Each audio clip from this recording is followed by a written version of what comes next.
Yes, Meher, Ghanem, Umar, Rano. All righty, let's get it started. So, welcome to the Q&A session. That's the week number 16 that we are doing it for. I'm going to share my screen with you. Let me know when you see something on the screen, please. You can make use of the chat box to let me know. I'll just try and fix these windows.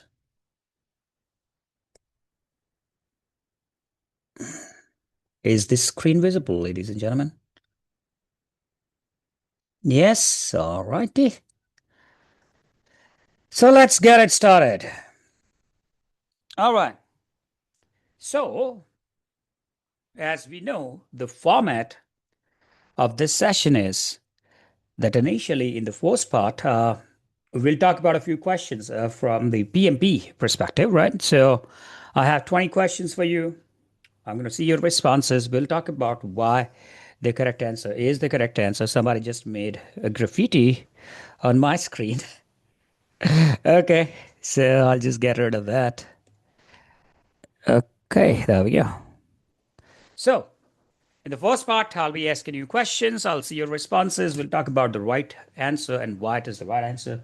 And in the second part, then we're going to take a break, 10 minutes. And then in the second part, I'll answer any of the questions that you may have, any doubts, queries, questions related to the PMP examination or any other general query related to PMP.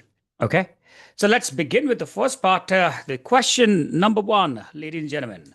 Read the question carefully and look at the possible answers and tell me what do you think is the answer. A multinational organization is executing a hybrid project, I highlighted that, to modernize its core banking platform. Regulatory modules follow the predictive governance while the customer facing digital features are developed using the Scrum. Midway through the execution, the regulatory authority introduces a new compliance rule that invalidates part of the approved architecture baseline.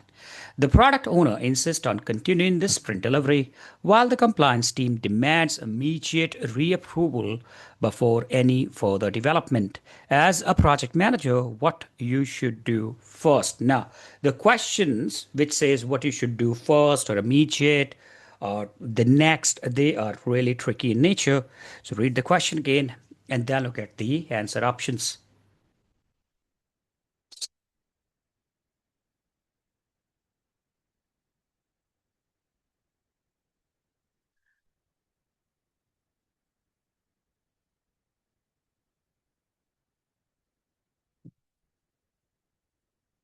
I see initial responses as the Bravo. Abdul goes Bravo here. Meher goes Bravo. Why do you think Bravo is the answer? Tell me. Why? What's the reason?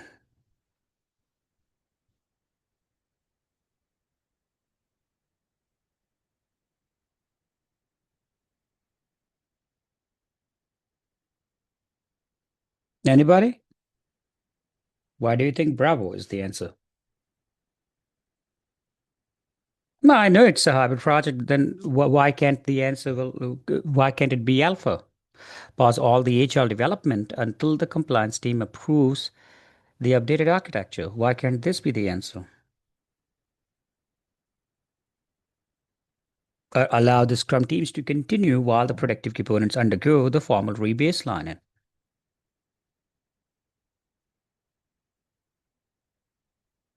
I'll tell you why. Make a note if you wish to. The first rule of project management is the name gives alpha.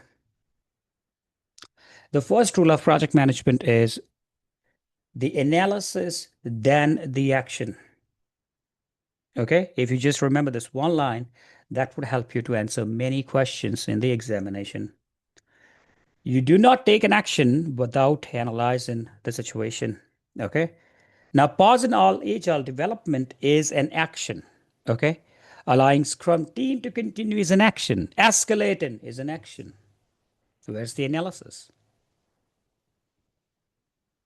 The analysis is in Bravo, and that's why, correct? That's where you do the impact analysis, assess the impact of the regulations through integrated change control and align the governance across the delivery approaches. You see, any three of these could be the approaches. But it all starts with the analysis, right? So first you analyze the situation, then you take the corrective actions. Because the question was what you should do first. First is always the analysis. Okay? Question number two, ladies and gentlemen. During execution of a large scale agile transformation, the velocity has increased, but defect leakage into the production has doubled. Okay, although you're going at a faster pace, but you have a lot of these defects.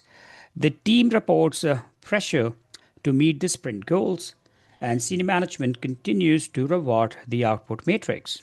Retrospectives consistently surface quality concerns, yet the delivery behavior remains unchanged. What should the agile coach recommend to address the root cause? What do you think?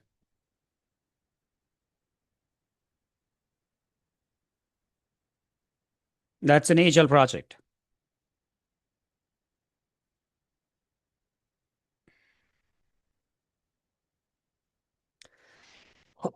Sorry.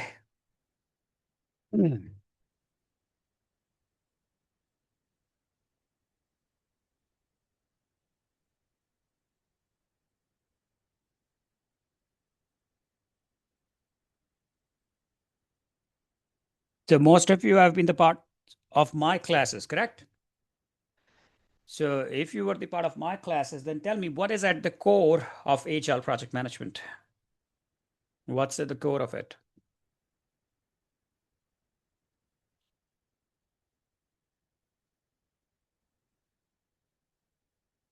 Anybody?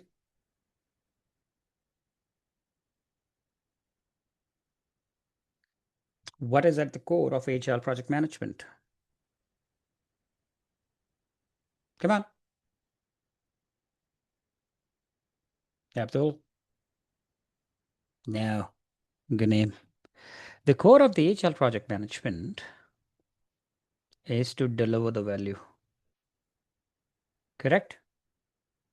It is to deliver the value. And what the customer values the most? Tell me.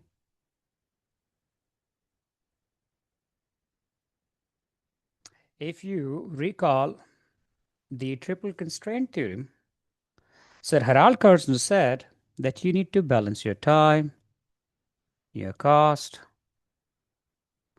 and the scope into the framework of quality, meeting customer expectations. So, what the customer values is the quality product, service, result, and you need to balance all the rest of the things to deliver that quality product. Correct? Now, that's a hint to the answer. Now, tell me what should be the answer.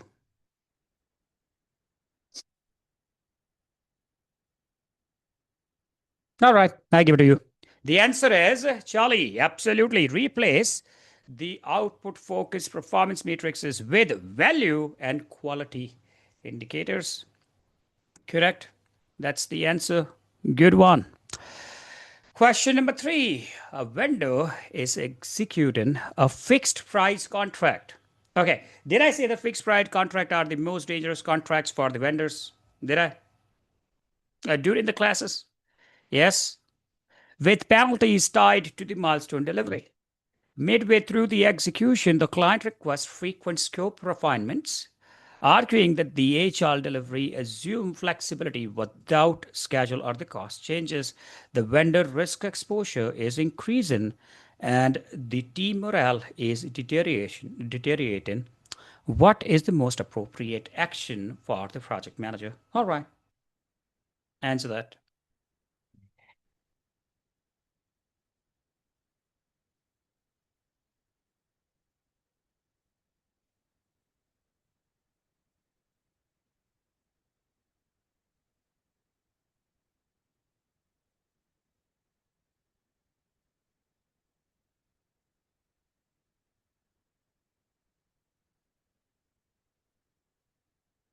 You cannot do alpha, can you? No. Renegotiate in the contract terms. That's a potential answer. Bravo is a potential answer. Observe the small changes while monitoring cumulative variances. Can't do it. Continue the delivery and pass the claims only if the penalties are enforced. No. Ah, straight answer, right? So if you use the process of elimination, the straight answer should be to renegotiate the contract terms to reflect adaptive scope management. Because if the client says, hey, that's an HL project that gives me the flexibility to add more items to it, to refine the scope, that refinement should come with a change in the contract as well. So this is what the vendor should do.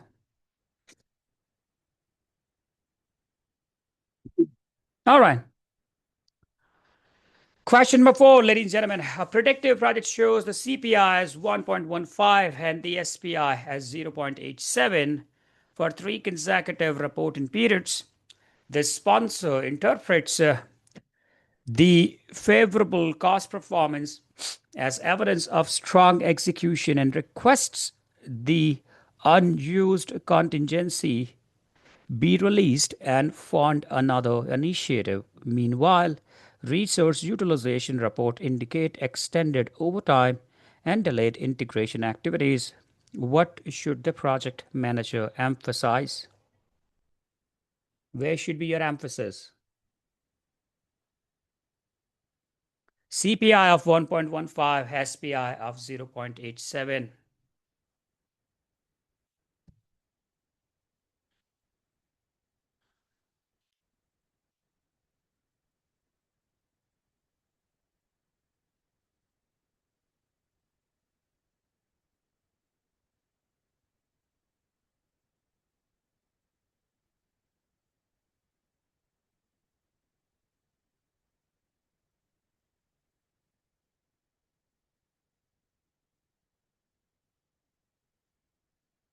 Can delta be a potential answer? Because the question asks about the overtime. It tells you the overtime usage explains the CPI variance and should be reduced immediately. Can that be the answer? If not, then why not?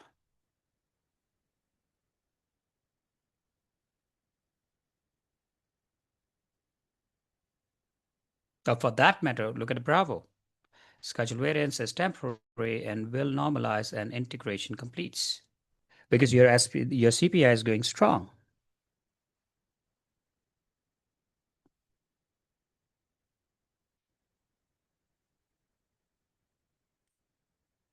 You see, okay, tell me what the SPI of 0.87 means, what that translates to.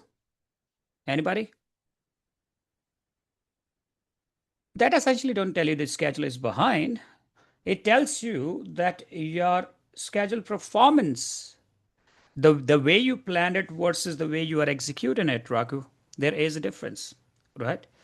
So if it is 0.87, that's your efficiency of the schedule, right? So you thought that you're going to do 100% of the job in one day, you're actually doing 87%.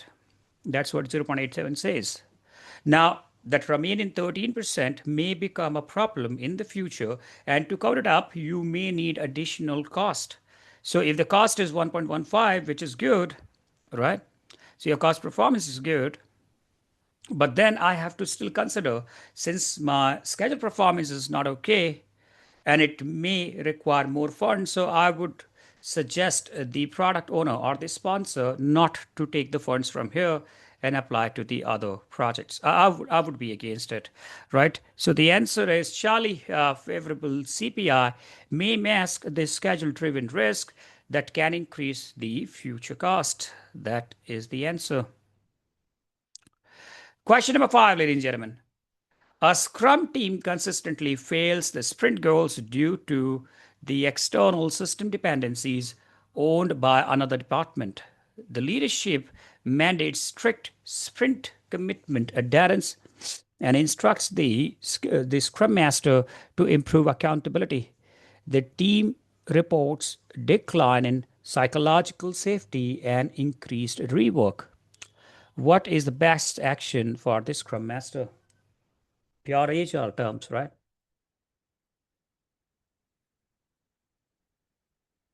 Answer that, please.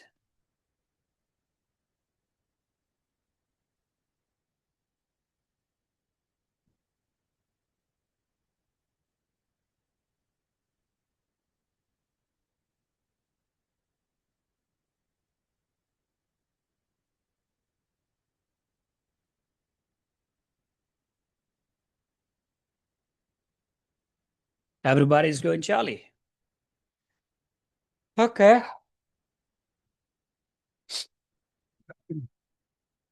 Collaborate with the stakeholders to reduce the sequence and decouple dependencies. It sounds fun actually.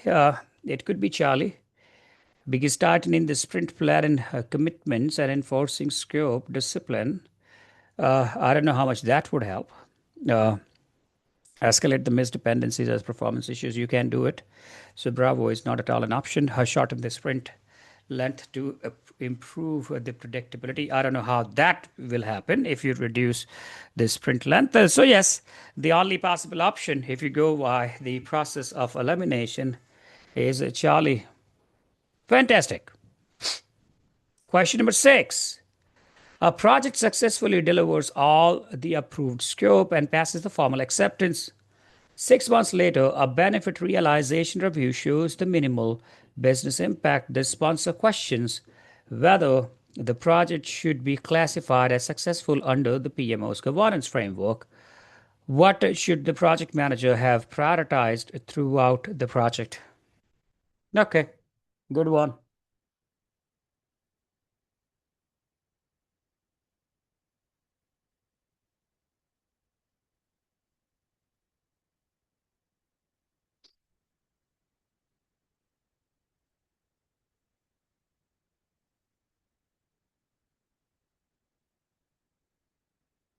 So when you did the benefit realization review, it shows a minimal business impact. Now, the question asked here is that should we call it a successful project? Should we call it a failed project?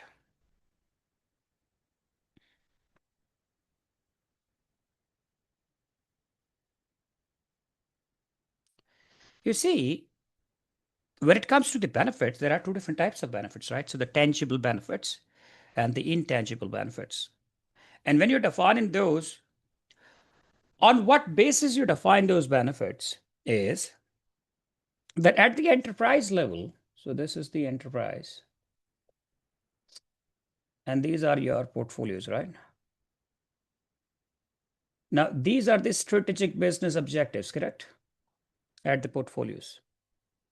And then from the portfolios that cascade down to the programs, and then comes the projects, correct? Okay. Now, when you define those benefits, I'm trying to explain this to you, Arpit. Listen. So when you define the benefits, so this is the project level, right? So when you make a benefit management plan and define those benefits, one are the tangible benefits. So I'm investing $100 versus I'm getting $110 in return. That's a tangible benefit. Now, when it comes to the intangible benefits, one of those is that how it supports the strategic business objectives. So, how the output from your project supports the strategic business objectives of the organization, right? So, if at the end of the project, if it is showing minimal business impact, very small business impact, okay? The question is what you should have done throughout the life of the project to improve on this. That's the question, Arpit. Now, what you should have done is you should have focused here. What's the strategic business objective of the organization and how aligned my project is to those objectives? If you focus on that, you'll be able to get more value from the project. So, as per that, what should be the answer? The answer should be the Bravo, the PMI defines success by value realization. There we go. Not just by the output completion. Correct? That is what I'm trying to explain. Yes, this is what the question is. Question number 7. In a distributed agile program, multiple experienced teams deliver increments that individually meet the acceptance criteria but require significant rework during the integration. The teams insist the interoperability or the interpretations of user stories are valid and no single team owns the end to end delivery. What is the most effective corrective action? All right, read the question again if it is required. This question has 3 different layers to it, so it is better to read that again.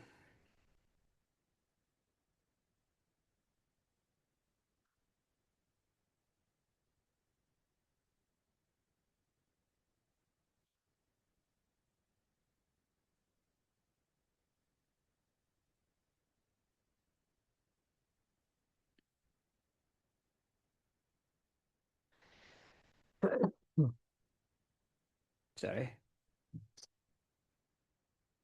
And just so you guys know, I'm in New Delhi and that's very, very cold here. So my nose, throat, everything is choked because of that. So I apologize for the bad voice today. Hey, Shiju, you in the class? How are you, buddy? Just saw you. How are you doing?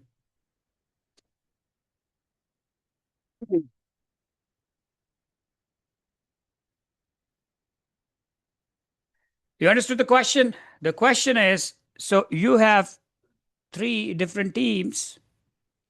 Now they are able to achieve their objectives, all 3. The acceptance criteria met. But when it comes to the integration, that's where the problem comes up. There is a significant rework during the integration. The team insists their interpretations of the user stories are valid, but no single team owns the end to end delivery. What is the most effective corrective action? That's the question.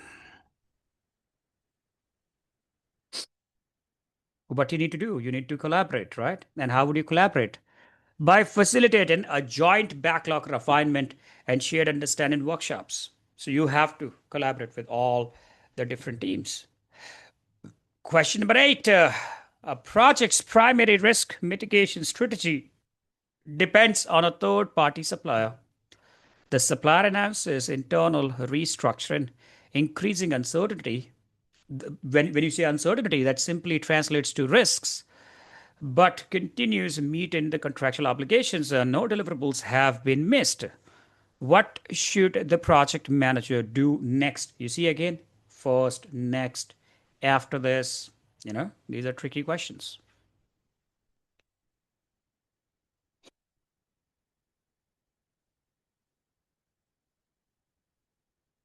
Think about it.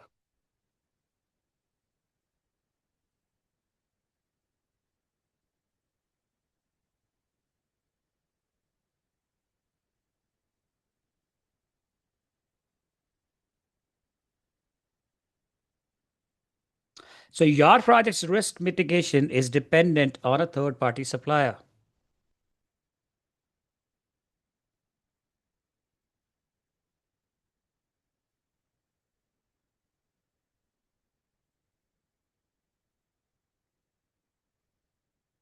What's the rule? Analysis, then the action. Correct? So what should be the answer? Charlie. Based on the new information that you got, you do the re-analysis. Vijay and Bravo. The answer is Charlie, Vijay. Reassess the risk probability and the impact based on the new information that you got now. Question number 9. 2 weeks before the formal closure, a stakeholder proposes a minor enhancement that delays the closure but significantly improves long term usability and the adoption. The business case depends heavily on sustained user engagement. What should the project manager do? Oh, that should be easy, actually. It should be an easy question for you to answer.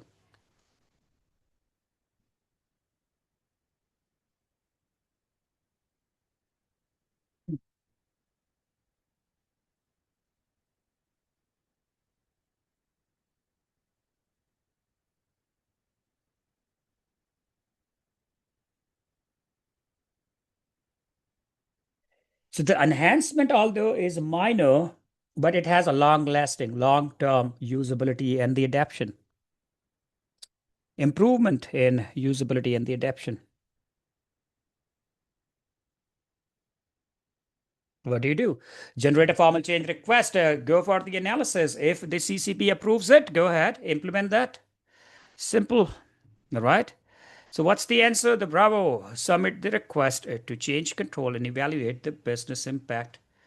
If this is beneficial, the CCP will take a call, and then you go ahead and implement that. Do what the CCP tells you to do. Question 10, ladies and gentlemen. A servant leader observes that team members rarely raised risks during the reviews.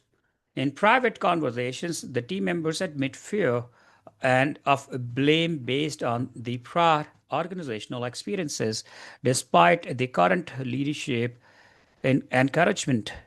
What is the most effective response? What is this situation tells us? That situation tells us that there is a lack of psychological safety. This is what it is. It's a lack of psychological safety. We actually talked about that point during our classes as well. I gave you a couple of examples during the class.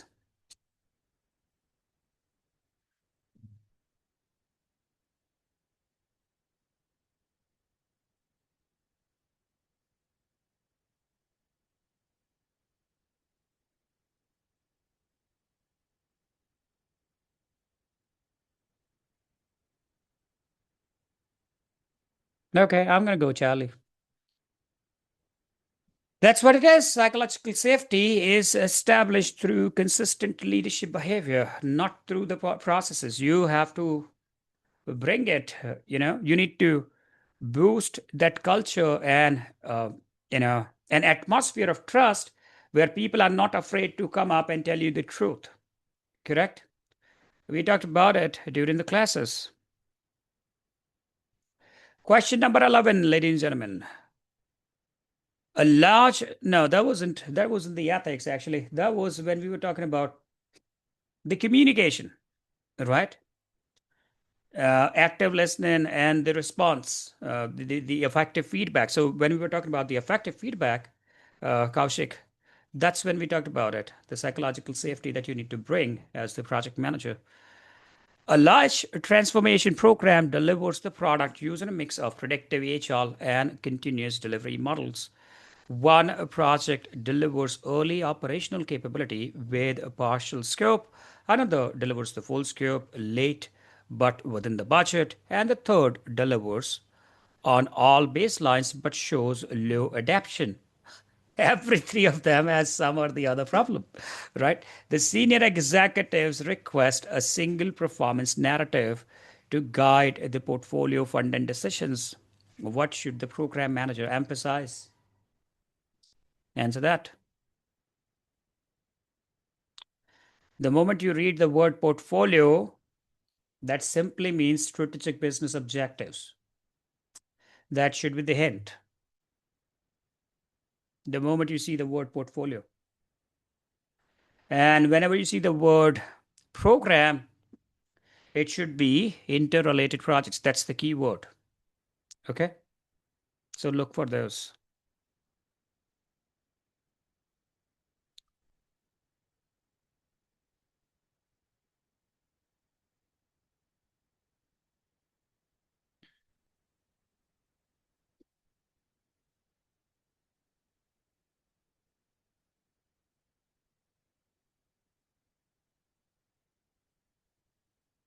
All right. I give that to you. Since we are talking about the portfolios, we are talking about the strategic business objectives. Charlie realized and forecasted benefits aligned with the strategic objectives should be the answer. At program and portfolio levels, the PMI prioritizes benefit realization over the delivery effectiveness. Yes. Question number 12, ladies and gentlemen. A sponsor requests fast track and overlap in phases to capture a shrinking market opportunity. Risk analysis shows increased technical and integration risk, but the opportunity cost of delay exceeds quantified risk exposure. The governance framework allows tailoring with justification. Tailoring is customization, okay? What should the project manager do?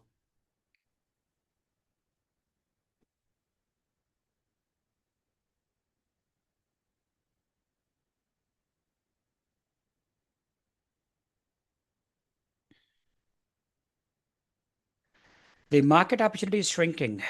It's going low every single day. But if you go with the fast tracking, it increases the technical and integration risks. But if you miss out that opportunity, then the cost of that exceeds the quantified risk exposure.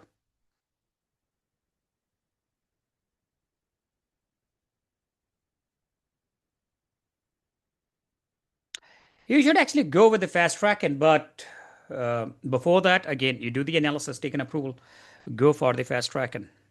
So you implement the fast tracking after formally updating the risk and obtaining the approval should be the answer. Yep. The PMA allows the schedule compression when the risks are identified, analyzed, documented. Correct? Question number 13.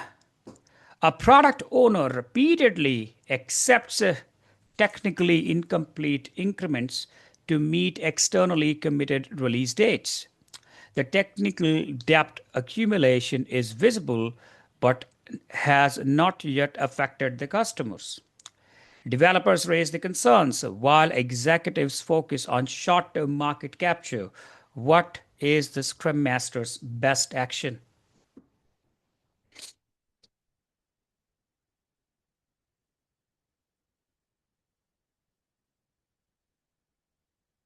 What should that be?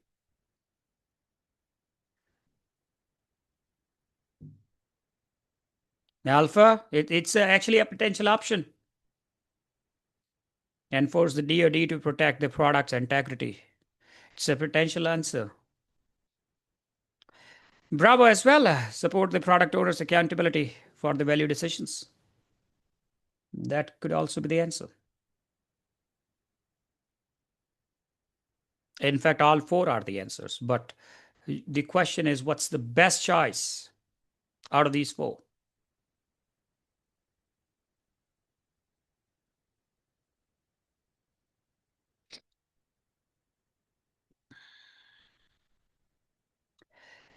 Executives focus on short term market capture. That means short term goals. They are more focused on that, and that's why they are allowing it, right? So they know that there are technical issues, but they are accepting it. Values, risks, and sustainability. That's why Charlie. Absolutely, yes. The answer is Charlie. Yep, that's the correct answer. Question 14. An influential stakeholder bypasses the communication plan and directly assigns the urgent tasks to the team members. He should not do that, although increase in delivery speed, but cause in the priority conflicts. The stakeholder argues that formal channels are slowing the progress. What should the project manager do?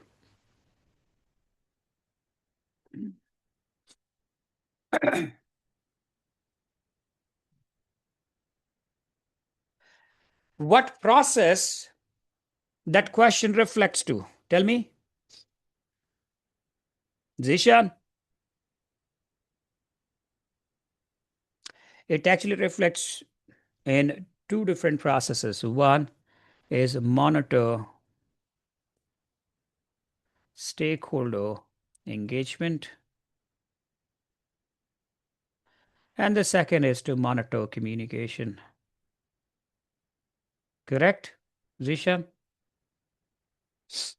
That's the hint.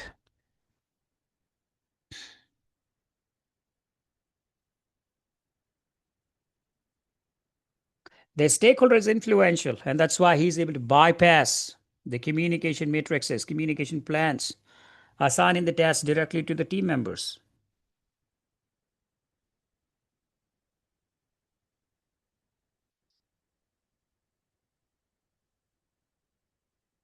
Go to monitoring the stakeholder process, the monitoring the stakeholder engagement process, realign the expectations, reestablish the agreed governance. So I believe Charlie should be the answer.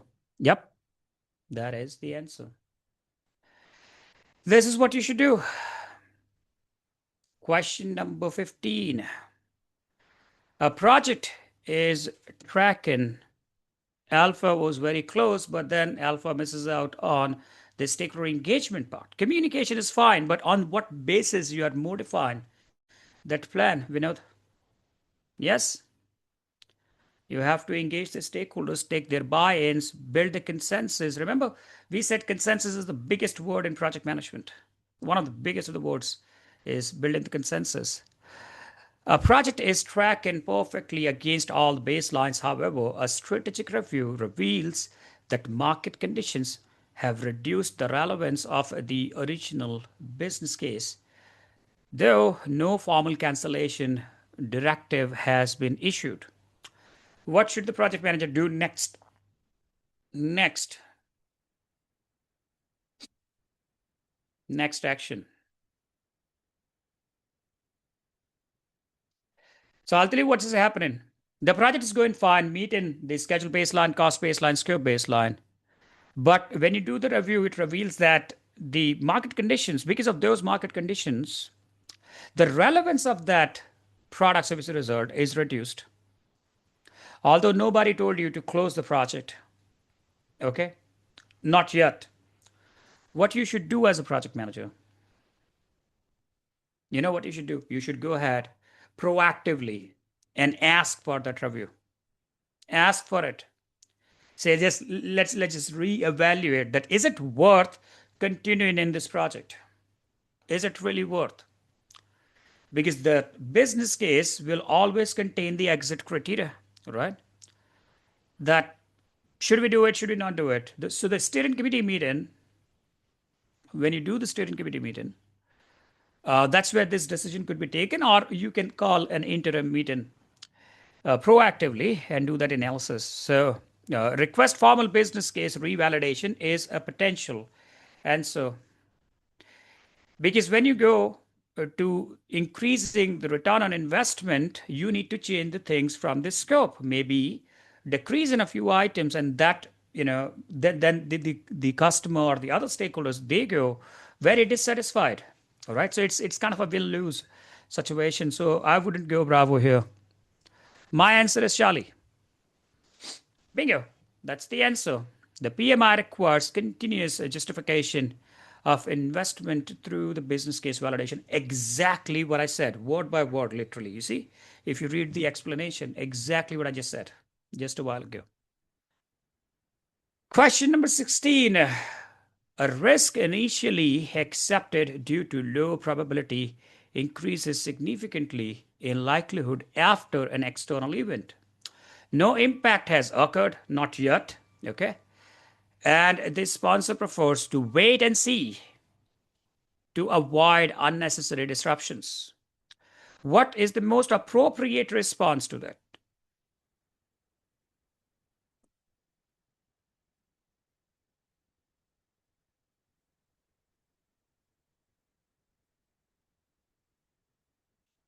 Analysis, then the action, right? That's the key. Analysis, action. There's only one option where you are actually doing the analysis.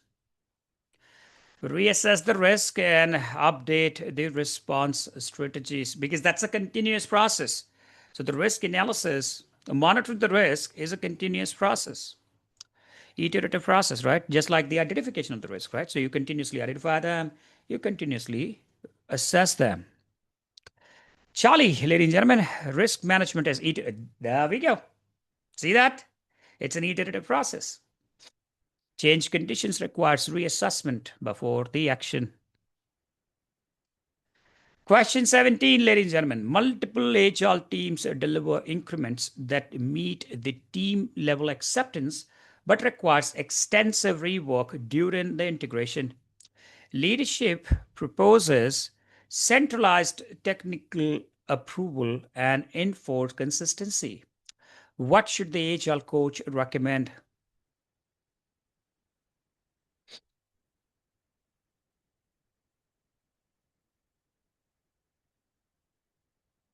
If you were the HR coach, what would you do?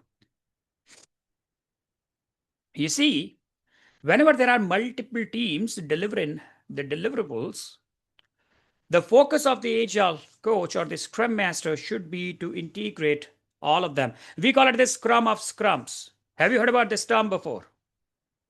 The scrum of scrums. Yes. Now, the scrum of scrums is so just like the daily scrum is of one team. The scrum of the scrum is a meeting in which multiple representatives from various different teams will come. They will integrate. So it's kind of a, a program level in HR project management, right? So the scrum master or the HR coach will sit with the representatives of, say, if there were five different teams, so five representatives will come and they'll integrate to see are we able to achieve the centralized objective of this whole program.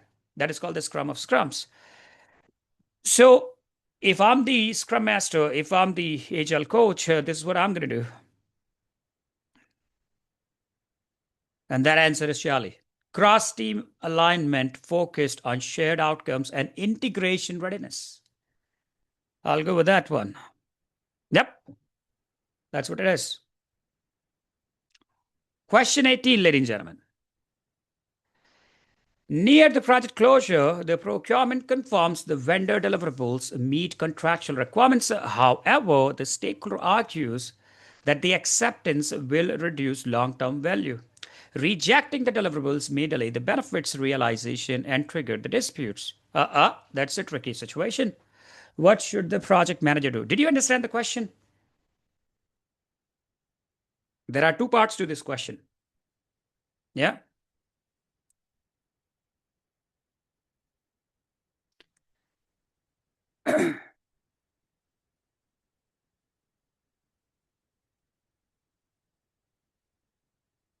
Why can't you go alpha? Tell me, Umar. Why can't you set up your, uh, you know, strict compliances with the contract and accept those deliverables if that fits? Why are you not going alpha?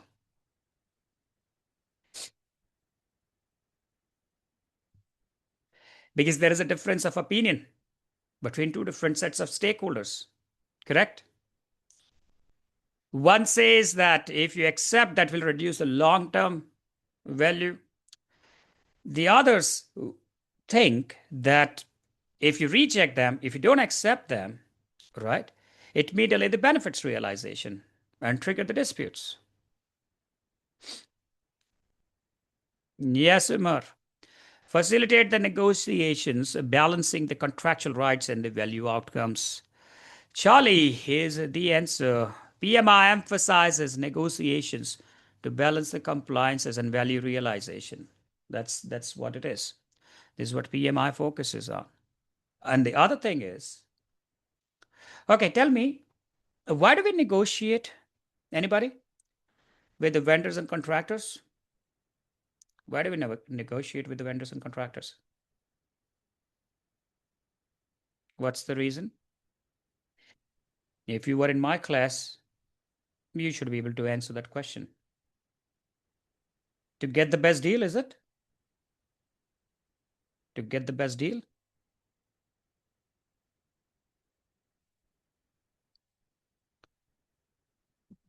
Yeah.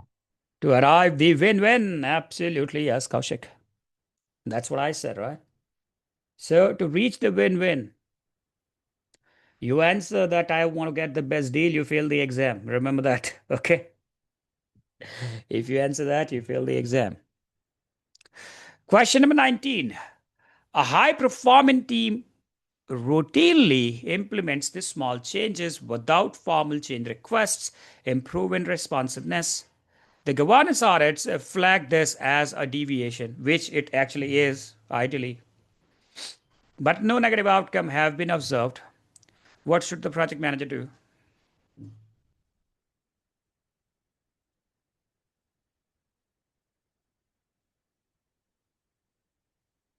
If you go with strict change control immediately, then those changes will not happen and it will not improve the responsiveness. So I wouldn't recommend alpha. Ignore the behavior. You can do that. Bravo is absolutely ridiculous. Assess whether the governance can be tailored without increasing the risk is a potential answer. Formalize a behavior as the HR practice could be a potential answer. The answer is between Charlies and Deltas. I can tell you that. What should that be? You tell me why alpha is not the answer, Ganem. Enforcing strict change control is an action. How you take an action without analyzing the situation? Tell me. Can you do that? It is to assess whether the governance can be customized. Whenever you see the word tailored, that's customized without increasing the risk. To balance out the changes that the team does without taking an approval. Okay. The practical answer is rough. I agree on that. Ignore that behavior, right? Since the outcomes are positive. You're like, come on, let it happen, right? Is it? Uma? That's the whole idea why you sat in the class. Just because a practice is successful, it doesn't make it the right practice. Remember the first day I said this? You remember that? On the very first day, when I took your first class, that was the thing that I said, that learning is easy and unlearning is difficult. Charlie, here's the answer. Question number 20. The last question, ladies and gentlemen. Retrospectives are occurring regularly, but discussions avoid uncomfortable topics. Delivery matrices remain strong and stakeholders are satisfied. The team members privately admit fear of reputational damage. What should the servant leader do? That again takes us back to the psychological safety.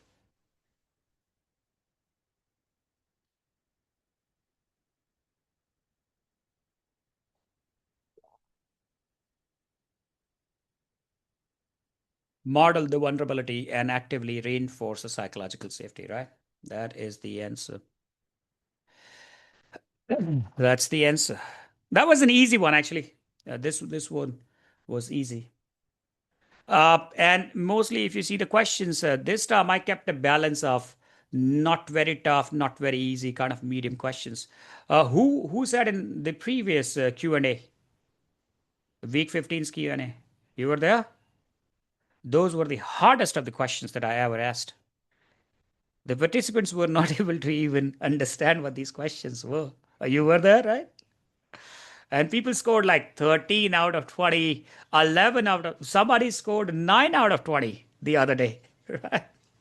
And they said, Professor, these are killing questions. Don't do that. So even the PMI wouldn't ask such difficult questions.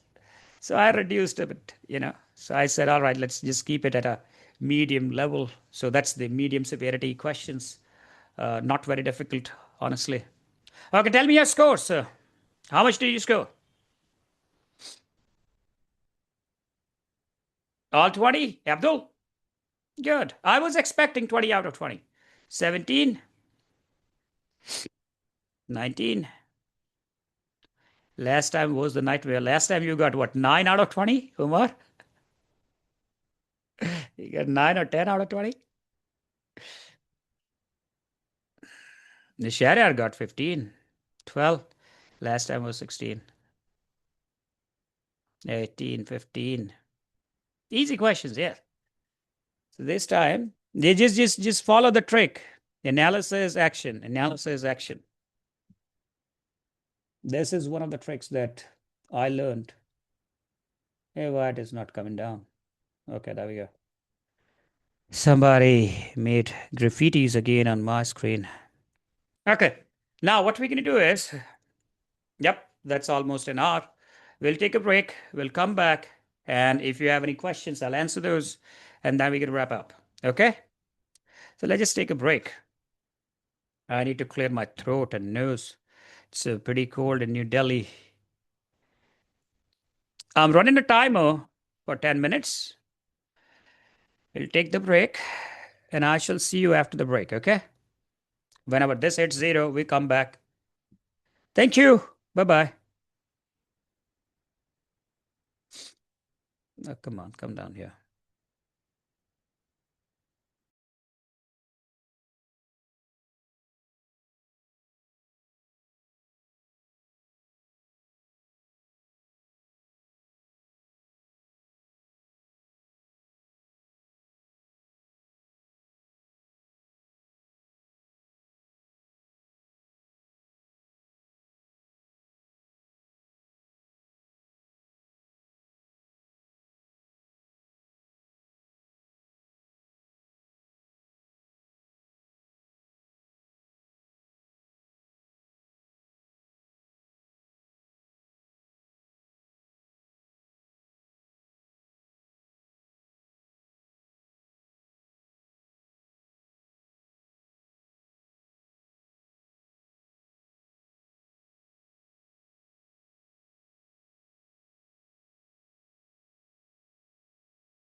All right, ladies and gentlemen, we all back after the break. Roll call, please. Do you guys hear me? Yep, let's start with the post-break session now.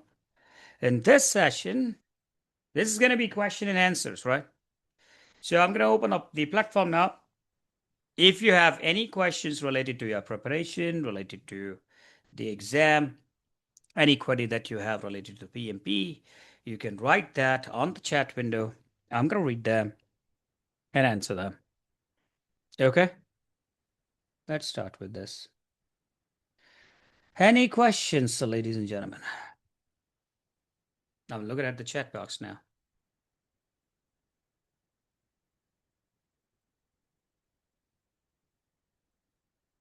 Can you show the first five questions again? Want to make notes? Okay. The first five questions.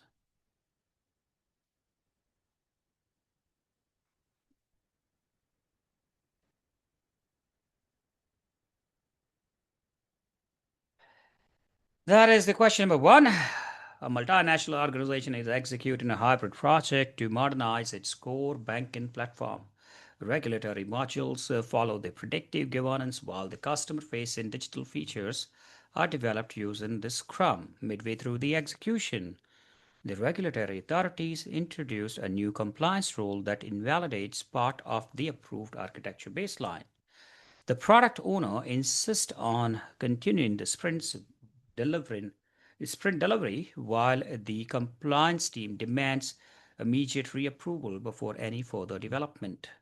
As a project manager, what should you do first? Professor, please explain lag and lead in CPM and how to calculate the lag. In critical path method, lag and lead. Okay.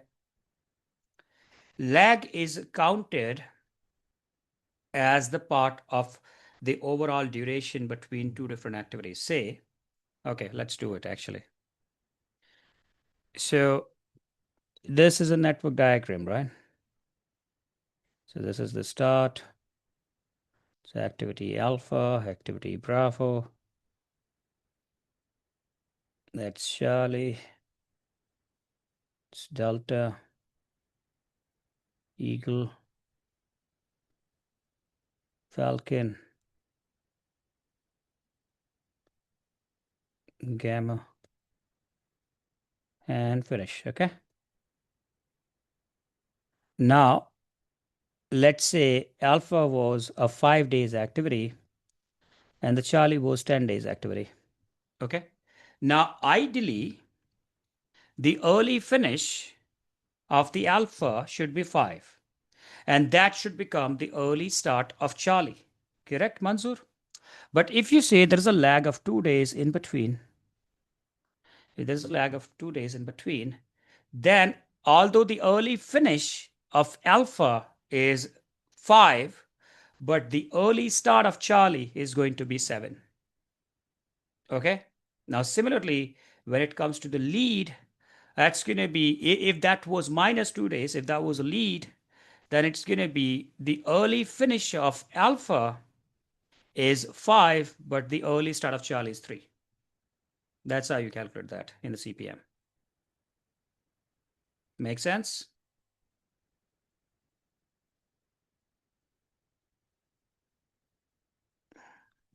Yeah.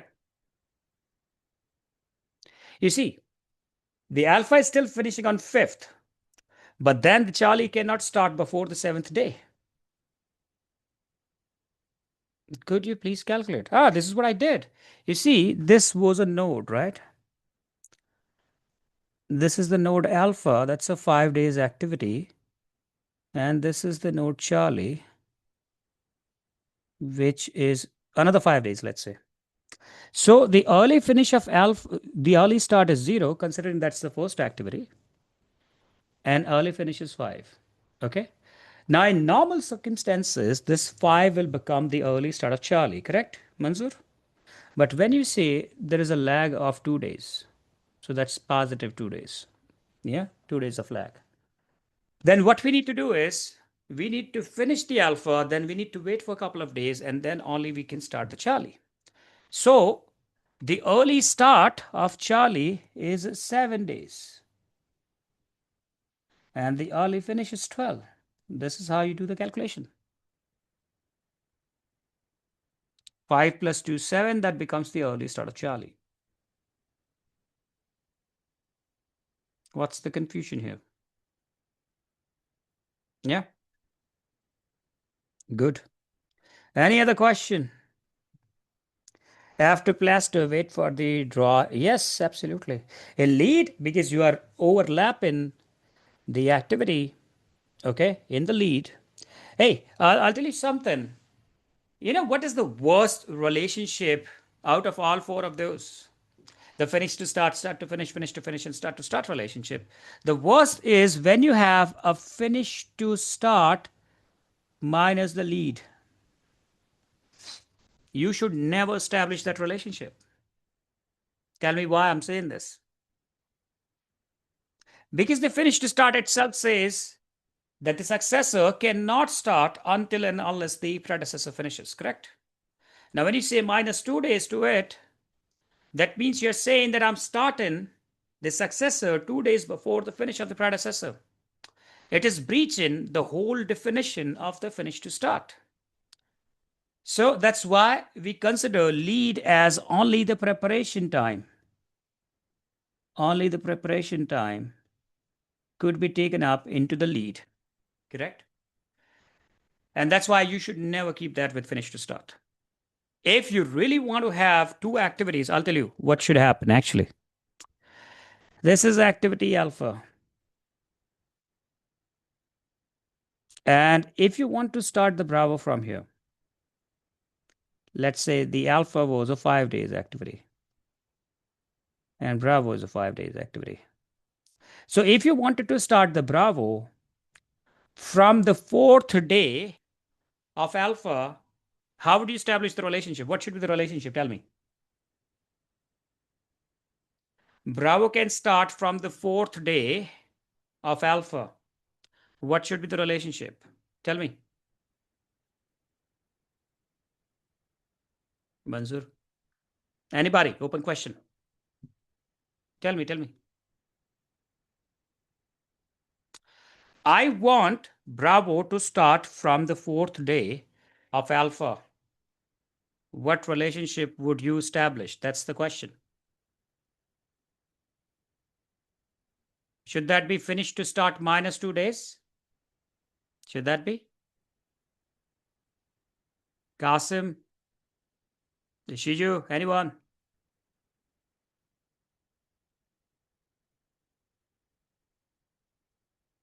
What is the most ideal relationship here?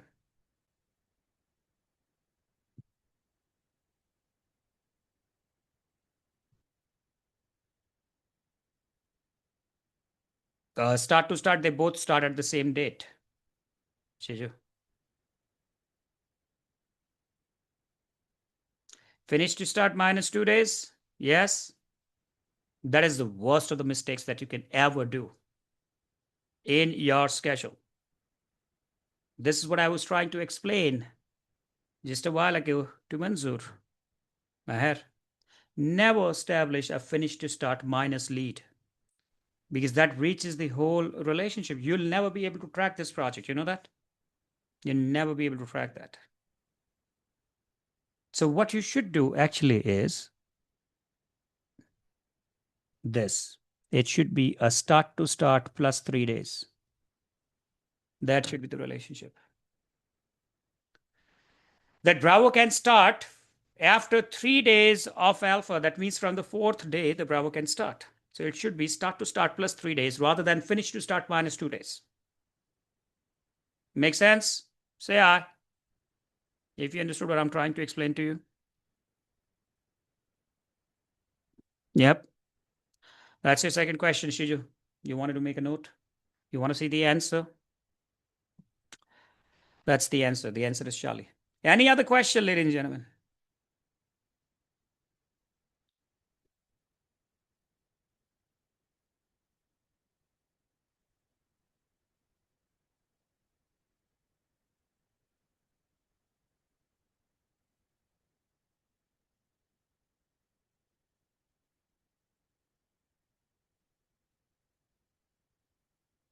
Now I'm waiting for if you have any question. That's question number 3, Shiju. Should this be the case of all the overlap and activity? No, I mean, you may have start to start, you may have finish to finish, you may have start to finish relationships with the leads and the lags, but I would never prefer a finish to start in a lead situation. I would never prefer that.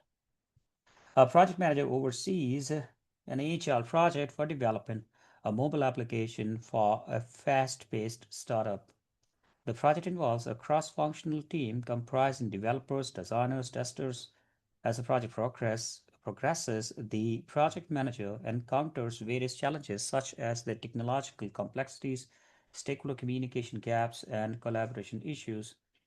What should be the project manager's primary focus to ensure the team remains aligned with the HR principles? All right. Ensuring the team delivers new features as frequently as possible, establishing accurate and detailed plans to guide the team's work and minimize the communication and quality issues, implementing rigorous quality control measures to ensure the application meets the highest standards of the performance and the usability, and prioritizing the delivery of features that directly contributes to the client's goals and provide tangible value to the end users. You tell me what's the question. I read it. Is there a specific question about this in your mind, Carson? Or do you simply want to know the right answer?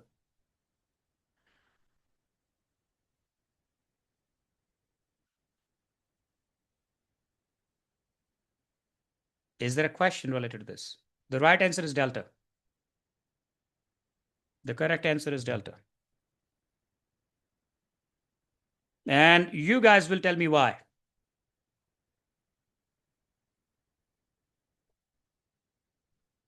Tell me why.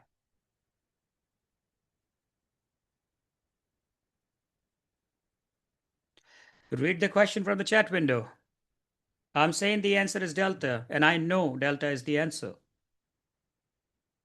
You need to tell me why.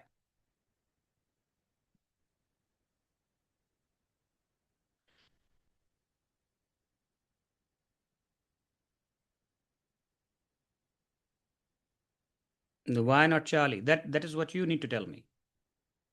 Why do you think I said Delta, not the Charlie? This is what I'm asking.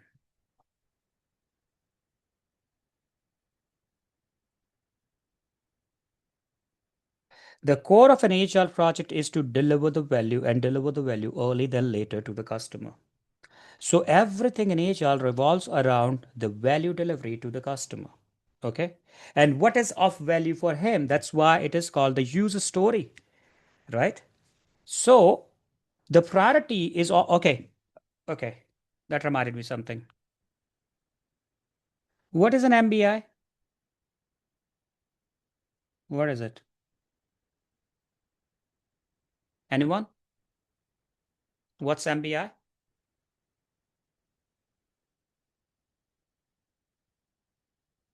Come on.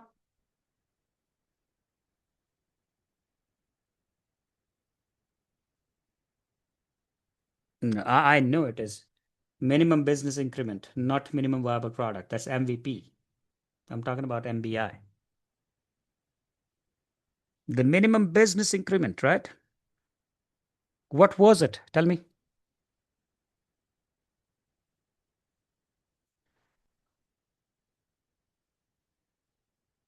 Come on. What was it?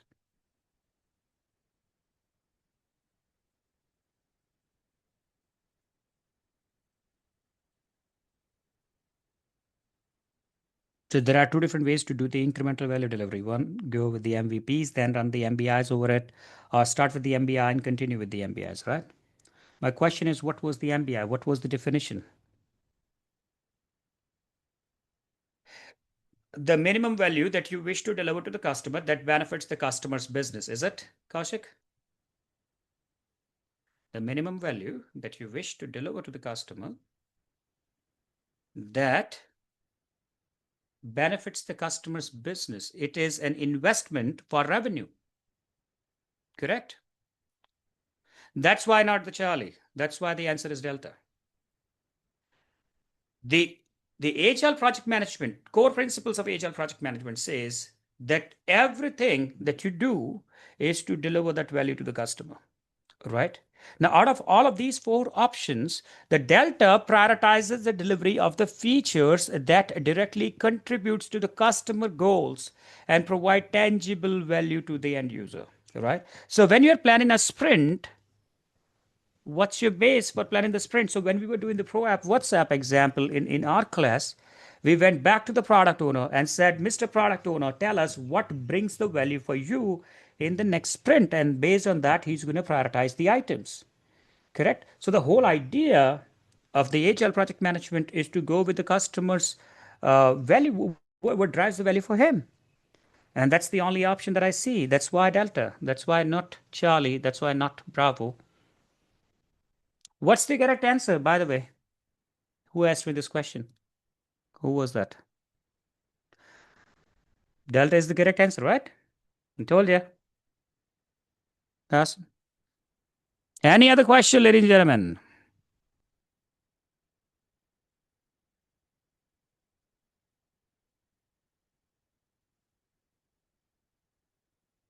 Shiju, that's your fourth question.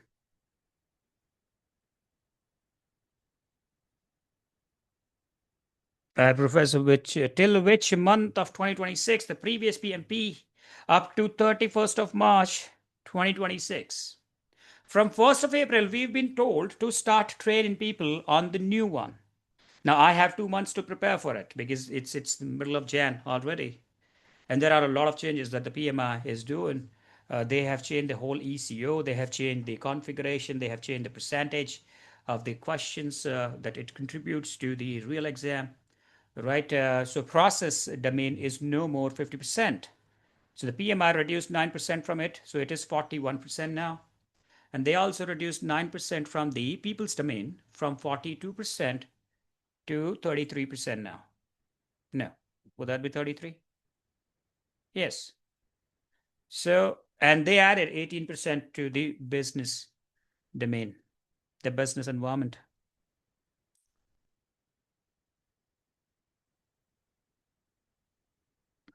Okay.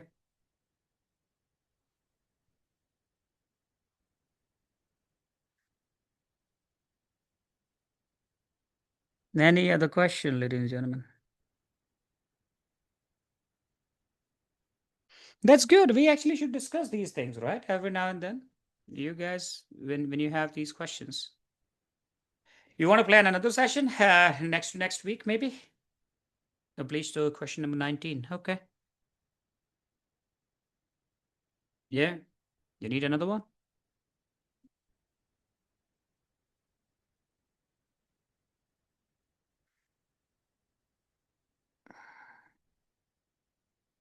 How many people do we have today?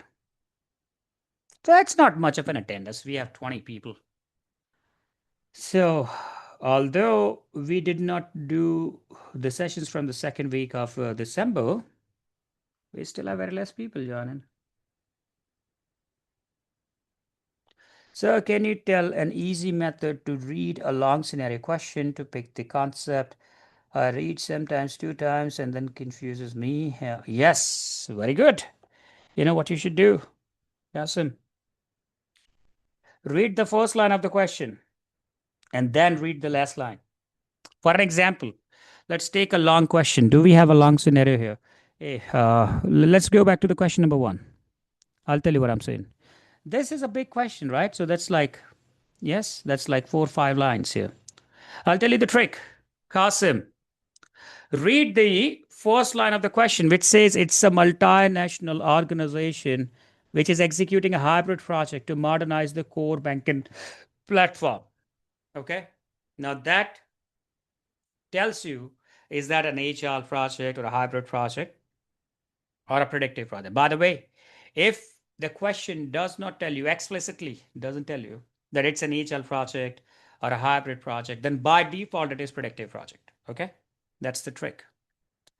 So read this first line. A multinational organization is executing a hybrid project to modernize its core banking platform. Okay. And then you read this. As a project manager, what you should do first. Correct? Now you know up front, right at the beginning, you know that at the end of the question, the PMI will ask me, what is the first thing that I should do? Now you go back and read the question. So now when you're reading the question, your mind already knows that at the end of the question, the PMI is going to ask me what I should do first. Correct? Now your whole perception of reading the question will change. You know it's a hybrid project. You know I need to tell the PMI that what should be the first thing that I should do. Now go back and read the scenario. The regulatory module follows the predictive governance while the customer facing digital features are developed using Scrum. So two different teams working on two different modules here, right? Midway through the execution, a regulatory authority introduced a new compliance rule that invalidates the part of the approved architecture baseline. Now, that's where the problem is. Okay? That's the problem statement, that there is a new compliance that invalidates what was existing architectural baseline, right? And PMI wants to ask me that what I should do first, right? The product owner insists on continuing the sprint delivery while the compliance team demands the reapproval before any further development. That's where the conflict is. So now you got what's the scenario, you got where the problem is, and what's the dispute. Now, looking at that dispute and the problem, the PMI expects me to tell the PMI that what I should do first. You understood that? That's how you should read the question. So 3, 4 different layers in this question. Good. Any other question, ladies and gentlemen?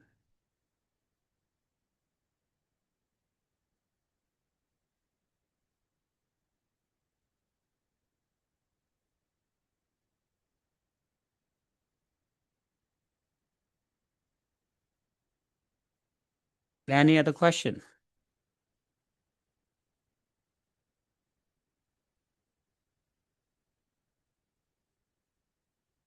How often these? Once in 2 weeks. Every 2 weeks we have one. Alternative weeks. Just like the next week we wouldn't have it, the next week we'll have the session.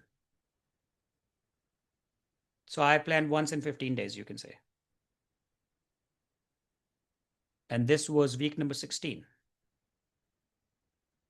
So we did 16 of those. If you want to check the previous ones, go to the YouTube channel, the IMC certifications YouTube channel, and you have all of them uploaded there, the previous ones, the bloodbath one as well, right? So on that week, I don't know what happened to me. I said, I'm going to make such difficult questions that even the instructors will read them and they'll be like, ah, Jesus, what is this thing?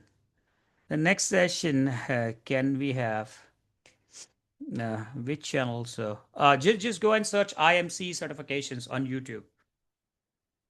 IMC certification. Search that on YouTube. You'll find the channel.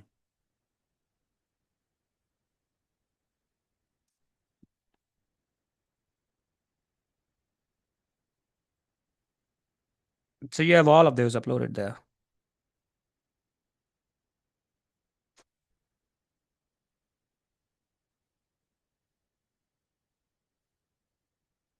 The keyword is analysis. Yes, analysis and the action.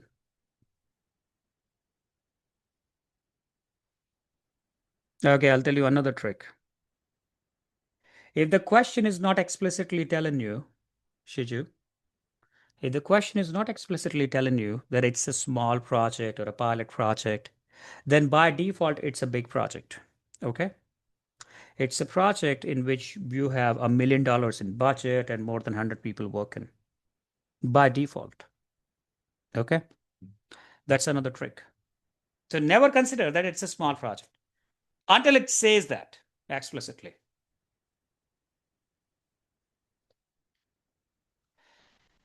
Okay. Do we have any other question? In next session, can we have questions of float and earned values and why not? We had earned value question today as well. I keep at least one earned value question in every single class. Now, float related, yes, I can include the float related questions. If that says it's a small project, then your option that you select may change based on that. If it is a big project, right? If it is a big project, then you're going to have a proper structure. You're going to have a proper, you're going to have a proper steering committee. You're going to have a proper CCB. If that's a small project, you may miss out on those things. Correct? So it matters. For big projects, you're going to have all the formal documents in place. For the smaller projects, you may not have those documents. Say, for an example, for a pilot project, you don't need a risk register. You know that? You don't know. You don't need a risk register. You don't need an issue log, right? But for all the big projects, you have to have those. Now that's where your answer will change. Yeah, Shiju? Hey, Shiju, you still are sitting in the classes or your classes are over? Outcome is still valid. Yes, outcome is still valid. The classes are over? Are still in the class? And you are in the weekdays batch, right? So you have a class tomorrow, is it? Okay. Stakeholder management questions are also very crucial. You see, if you ask me personally, the toughest questions that I think in the whole exam comes from procurement. Procurements are very tough questions. You know why? Because this is mostly neglected areas, and project managers are not very frequently involved in procurements. Mostly the procurement teams will do it. And that's why the project manager has very limited knowledge about procurement, right? So the toughest of the questions comes from there. What is raid management? I don't know. Is that a term in the PMBOK? Raid management?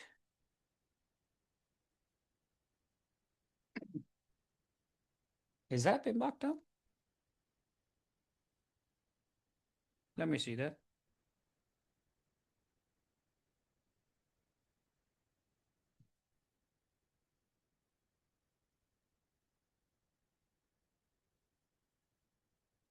Track and control the raid. Oh, that's the identification technique. Is that what you're talking about? The RAID. Never saw the management though. Risk assumptions, issues, and dependencies, right? These are the areas where you may have uncertainties. I'll check on it because the PMI don't talk about it. Yeah.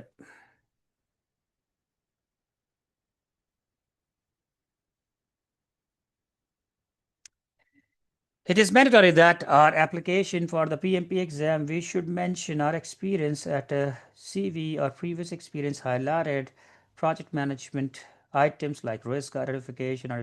Yes, yes, it is not mandatory, it is recommended. There is a difference.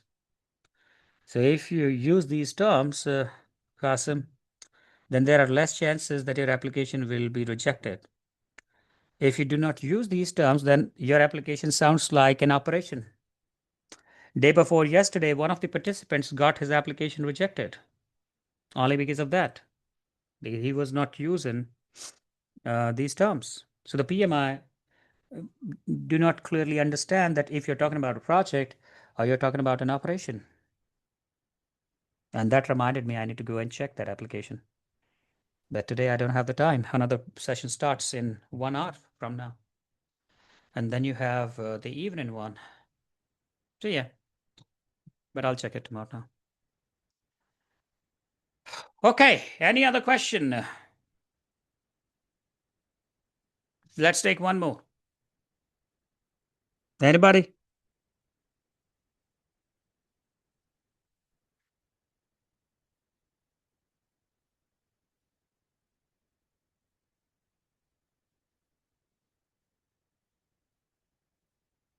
What is it?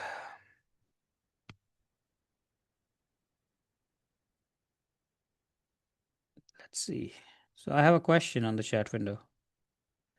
Let me check this one. And my mouse is still not working. So, okay. A project manager is lead in the development of a new software project. The project manager wants to adapt an approach that produce key deliverables at various different stages of the project. What should the project manager do? That's a software development project, right? He wants to adapt to an approach that produces key deliverables at various different stages of the project. Okay. Create a detailed project schedule with key milestones to track the progress against the project, against the plan, deliver the incremental results that can be added to the subsequent results, organize frequent review meetings with the project stakeholders to gather the feedback and adjust the project direction, adapt an iterative approach in order to deliver the highest business value earlier. Do you want to know the right answer? Is that the question? You want to know the right answer? Right answer is delta. That's the right answer. What it says, what is the right answer? Qasim, when you checked,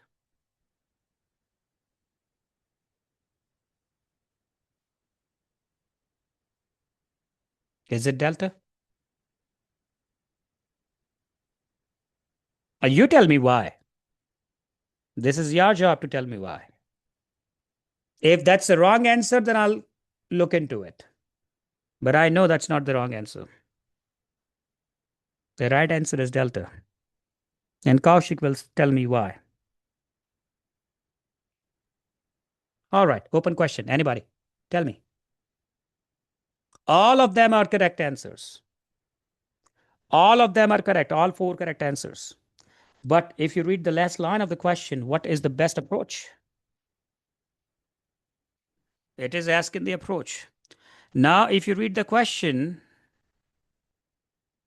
the question says it's a software development project. So, software development project, I don't know how many software development projects that you have seen running in predictive methodology. Have you seen that? Have you seen a project which is software development project running in predictive? No, right? So, if that's an agile project, which it is, the software developments are generally agile projects. So you have to go iterative, incremental.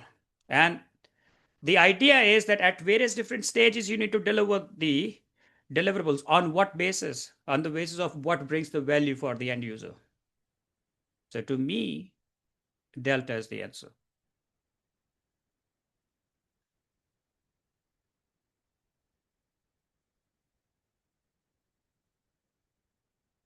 The incremental approach. Yeah, this is what I'm saying. Incremental, iterative.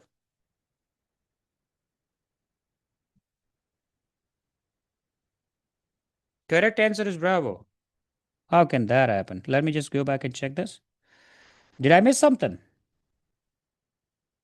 Let's see. A project manager is leading a software development project. The project manager wants to adapt to an approach that produce key deliverables at various stages of the project. Okay. Create a detailed project schedule with key milestones to track the project. That's predictive. That cannot be the answer. Alpha cannot be the answer. Deliver incremental results that can be added to the subsequent results. Incremental delivery. Except that. Adapt an iterative approach. I'm reading the delta now. Adapt an iterative approach in order to deliver the highest business value early. I'll still go delta. You know that? If that says Bravo is the correct answer, I need to know the logic. Paste the logic here. They must have explained the logic. Paste it here. Qasim, the explanation. I still go with delta. Between Bravo and deltas.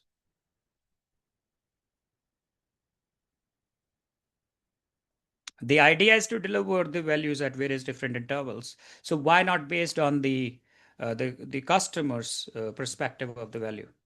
Delivering partial results at various intervals refers to an incremental approach. We know that. In this type of development, okay, let me read that approach. In this type of development approach, the project is divided into incremental, which are successively delivered to avoid waiting. Okay, that's fine, but where is the logic that why Bravo is the answer? Both of them are incremental deliveries, by the way. The Bravo and Delta, if you read, they both are incremental deliveries. One is based on the customer's perspective of what brings the value to him versus the Bravo, which is based on the project manager's perspective. Now, you tell me what perspective should be prioritized, the customer's perspective of the value or the project manager's perspective of value? Tell me.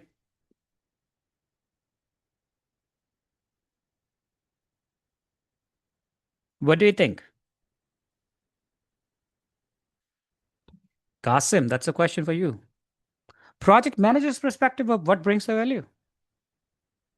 Come on. If you are doing a software development project and I'm the product owner, what would you do? You'll prioritize what I think as the value or what you think as the value. That's why Delta. And both of them are incremental deliveries. I still favor Delta. Kasim, just ping the reference from where you picked that question. Ping that. I'll not speak it because that's a recorded line. But then I'll talk to this guy.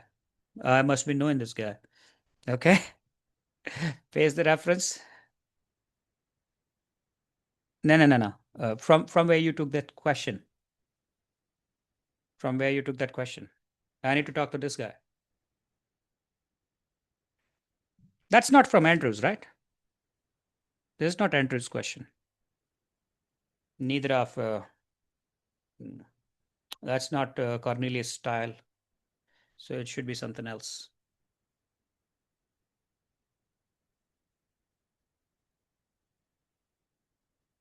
All right. Anyways, any other question, ladies and gentlemen? Any other question? I'm confused with Bravo and Delta, but I am.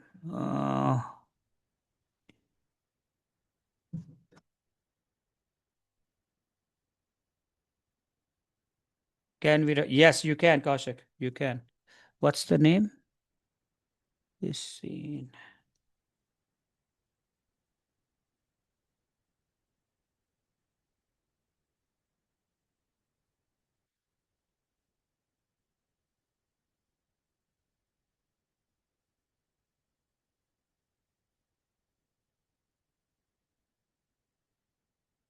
Okay.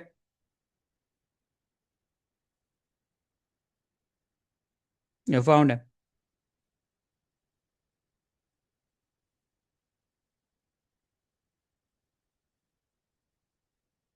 I'll ask him this question.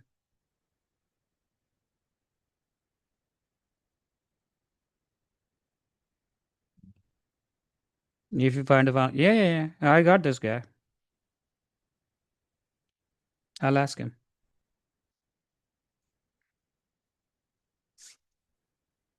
Okay. That's good enough for today, right? Now, next week we do not have a session. Next week we'll do a Q&A. Okay?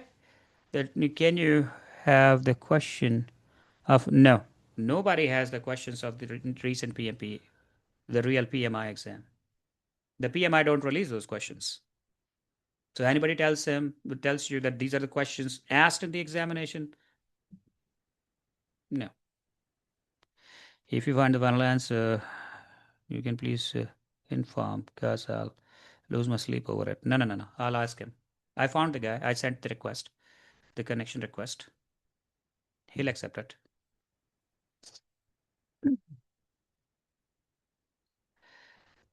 Okay.